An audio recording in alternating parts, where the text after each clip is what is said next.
Welcome to our channel. If you want to verify your Intuit QuickBooks account, follow these step-by-step instructions to complete the verification process and access your accounting software.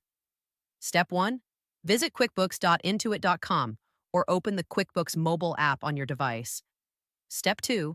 Click on Sign In and enter your Intuit account email address and password. If you have two-factor authentication enabled, enter the verification code. Step 3. After logging in, look for any verification notifications or prompts on your QuickBooks dashboard. Step 4. Navigate to your account settings by clicking on the gear icon in the top right corner, then select Account and Settings. Step 5.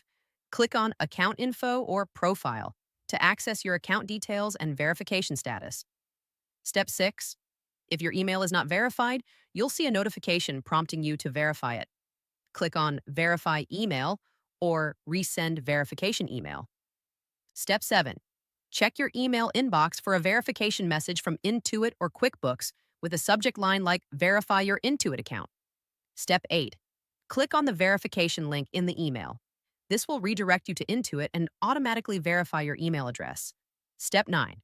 For additional security, Intuit may require phone verification. Navigate to the Security section in your account settings. Step 10.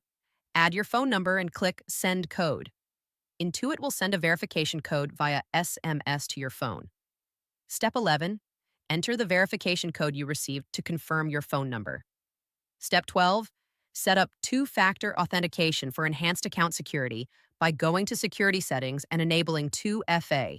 You can use text messages or an authenticator app. Step 13.